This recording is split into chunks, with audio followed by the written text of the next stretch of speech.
Good evening, good morning, good night, good morning, good afternoon. I don't know when you guys are going to watch this, but yes, I am former Elder Toffoletti. I am Benjamin Toffoletti, Ben Toffoletti. Um, and I am home from my mission in Brazil. I was in the Brazil Goiânia Mission, and I brought some souvenirs to show you guys from my mission, just to show you guys. I brought some Brazilian money that I have brought home. So all their money is like very colorful, right? And it's all different sizes. They got the little bills, they got the big bills, right? They got smaller bills, they got some medium-sized bills, right? So brought that to show you guys. Also, I brought my Brazilian IDs. I have two Brazilian IDs. This one's like really red. I don't know why it turned out that way. I got this at the CTM, and this one is my newer one. You can't really see it, but that's my Brazilian ID. But yes, I would like to share some experiences with you guys. Very quickly about my mission, I had 8 companions in the field, only what I consider I had 3 Brazilian companions. So I had 5 other companions, 3 Brazilian companions. So the most of my mission, I was with Hispanic people, which is cool. I love them, right? Um, so yeah, yeah, that's pretty much. I'm not going to that one. I had 5 areas, right? And the longest that I stayed in an area was 6 months, right? Which is my second area. So I'll say the names of my areas just because they're kind of funny. So I was in Uberaba, Minas Gerais, Anápolis, Goiás, Caldas Novas, Goiás, Rio Verde, Goiás, e Goiânia, Goiás, right? And so my mission was really big. It touched 3 states: Goiás, Minas Gerais, and Mato Grosso. It's about the size of a Utah and a half, right? Which is awesome.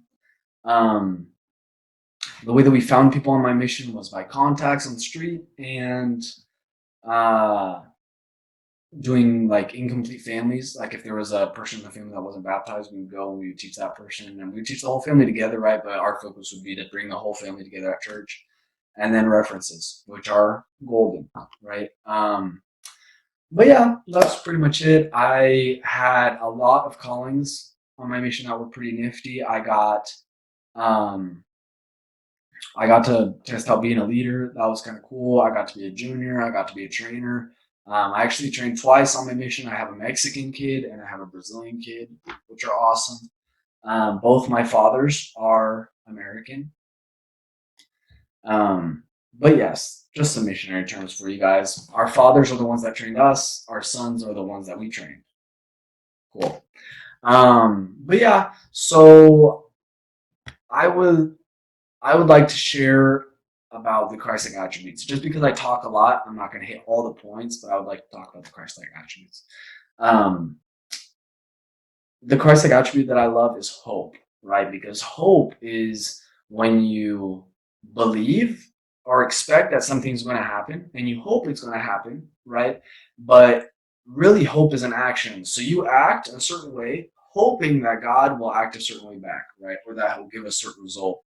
Um, and so as a missionary, we would do this a lot. Every day we would recite Doctrine and Covenants 82:10, right? Which is, uh, eu, Senhor, estou obrigado quando fazeis o que eu digo, mas quando não fazeis, não tenho promessa alguma. Or, in English, I, the Lord, am bound when you do what I say, but when you do not what I say, you have no promise. I think. I'm not sure. I didn't read it before.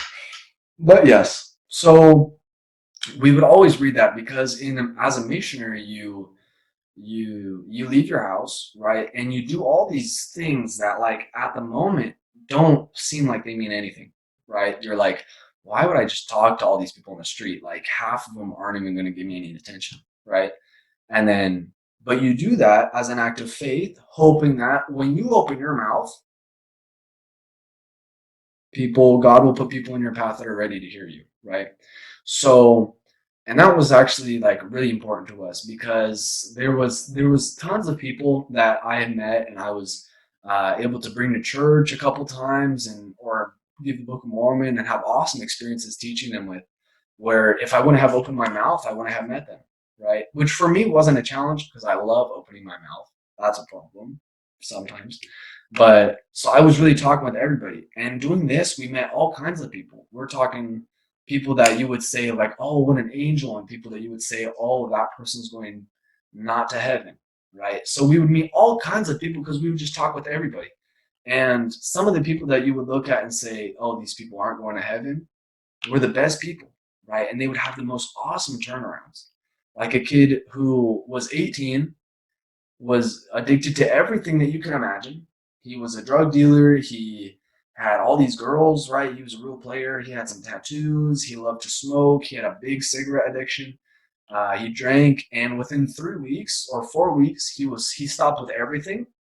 He was atheist too, so he started believing in God. He stopped with everything and was baptized in the church, right? All because of the Book of Mormon, right? And that a friend gave to him, and that he stopped us on the street and was like, "Hey, I got the Book of Mormon. I believe in God now. Like, I need help." And it was like, that is awesome, right? So, and that was because I really believe that because I was trying to talk with everybody and it wasn't going right. Like, God was like, "Yeah, they need this, right?" And so they put Luciano in our path, and Luciano stopped us on the street and was like, "Hey, I have your book, and I think I need to get baptized." And I was like, "What?" But that's because we hoped that the Lord would bless us for our actions, right? And that happened all the time. So I love hope for that reason. But um, and that really leads me to how the gospel changed people's lives. The gospel changed people's lives in so many ways that you look at it and you see these families that go from like nobody in the house having jobs, 7 people living in a one like what our room size. Like imagine like your bedroom, their whole house is that size, right? And there's 7 people living in there. One of them being a super special needs daughter, and none of them were working.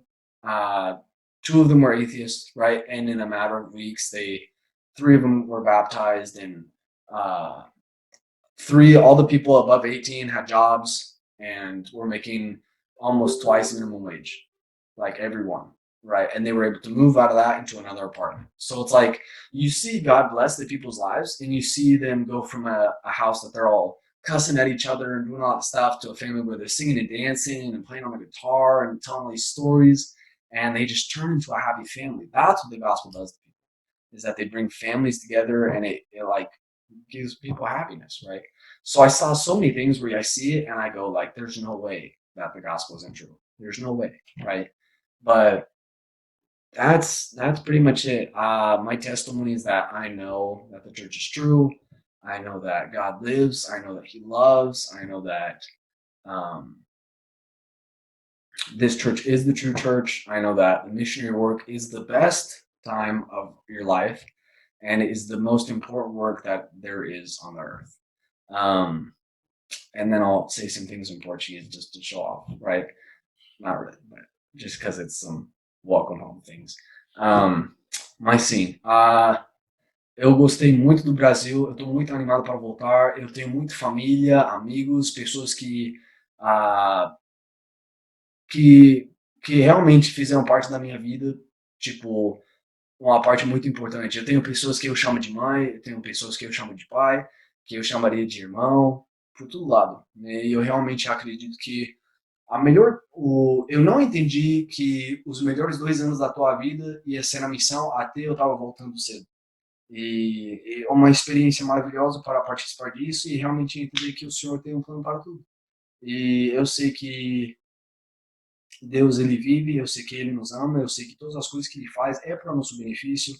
E se a gente não entende no início, a gente precisa procurar entender. E ao procurar entender, a gente realmente vai ter a nossa visão aberta para as coisas que o Senhor tem planejado para nós. E that's my talk. That's my welcome home talk. Um, I feel actually blessed to come. I'm not blessed. I was actually super mad that I had to come early, but I can understand, and it's really opened my mind up to the fact that God has a plan for everything, and I really have hope that this is for my best. I'm not sure how to say that right, but that it's because the Lord has a plan for everything, and if that's the mission that He wanted me to serve, I put my all in there, and that's what matters, right? So I'm excited to be back. I love you guys. Thank you for coming to my welcome home talk.